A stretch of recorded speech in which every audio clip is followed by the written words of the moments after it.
guitar buddies, that was a request there from my good buddy Neil, and that was Song of a Sinner. A great psychedelic track. I just heard it for the first time today, and it's got a chord sequence of 4 chords: a G, to G minor, to C, to C minor.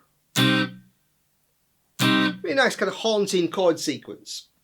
And I use that progression to make a little jam track, which I'll post another video of, and also just to demonstrate a little practice technique that's quite nice. And that is to play the solo, but each time that chord sequence repeats, change strings and only play the solo on 1 string at a time. So the first section I played on the E string, then I switched to the B, and then went down all 6 strings.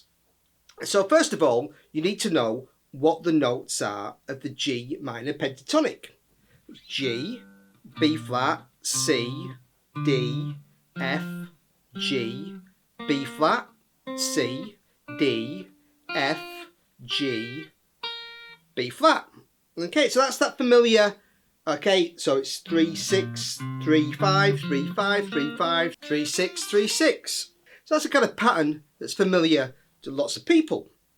Okay, but a lot of the time when you're playing guitar, you kind of stick to these shapes. Now, this exercise just takes you out of those shapes, and to do it, you need to know where all the notes are all the way up the neck. Okay, so what you've got to do is you've got to do some homework, and sometimes people say to me, why'd you say the notes? Why don't you just say the string and the fret number? Because when you do that, you're not really learning music, you're just learning where to put your fingers. If you know where all the notes are up and down the neck, okay, you're not stuck to just shapes that you know. You can you can go anywhere up and down the neck, and you know what the notes are for the scales that you're using, and it gives you much more freedom. So it really is worth learning what all the notes are all the way up the neck. And the only way you can do that is with a bit of homework. Okay, work it out and remember it and practice. Okay, so I'll just go over the notes I used. Okay, so on the first sequence, I was playing, let's say, I think the highest note I played was a C on 20, a B flat on 18, a G on 15, an F on 13, the D 10, the C on 8, the B flat on 6, the G on 3, and the F on 1. Okay, so that's all the notes of the G minor pentatonic on the E string. Okay, and obviously if you know what the notes are, you can all the way up the neck. It doesn't limit you just to the G minor scale. I can play in any key because I know what all the notes are all the way up the neck.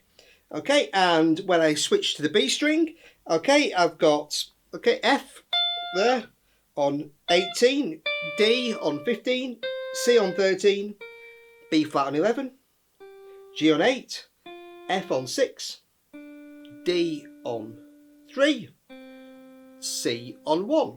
Okay, and then let's go 17, C on the G string, B flat on 15, G on 12, F on 10, D on 7, C on 5, B flat on 3, open G. Okay, all these are in the scale.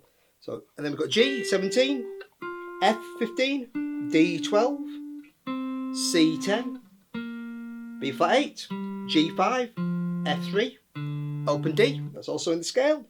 Okay, and then we can have D again 17, C 15, B flat 13, G 10, F 8, D 5, C 3, B flat 1.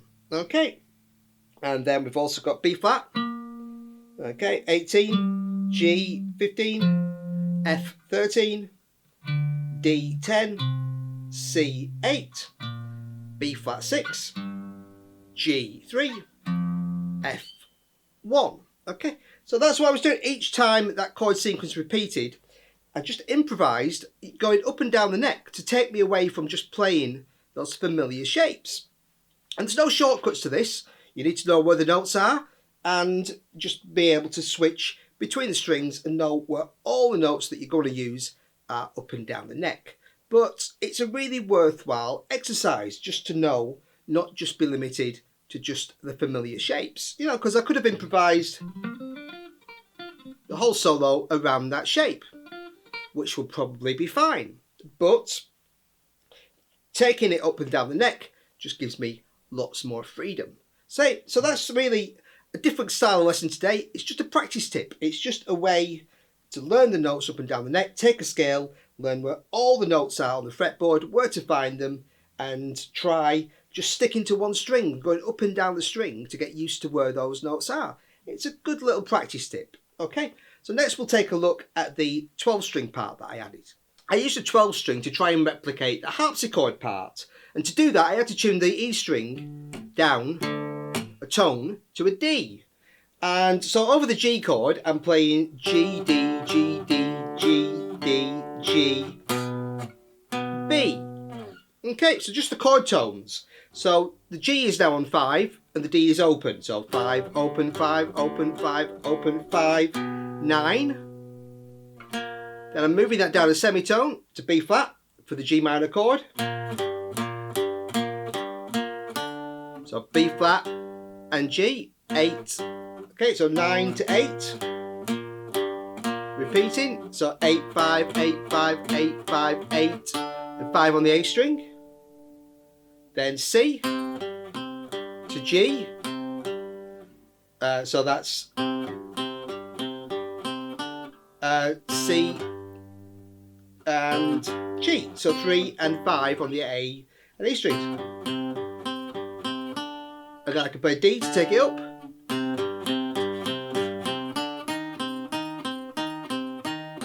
Then for the C minor chord, just E flat to C. 6, 3, 6, 3, 6, 3, 6, 3. And then that just repeats.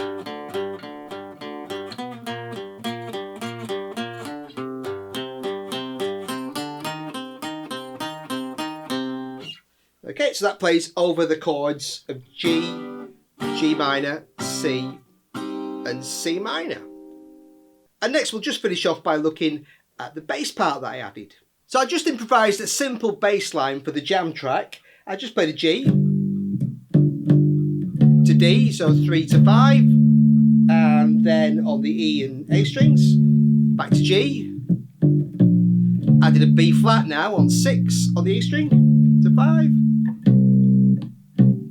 A C on 3 on the A string, a D to take us to the E flat, and I just sort of took that down over the C minor chord.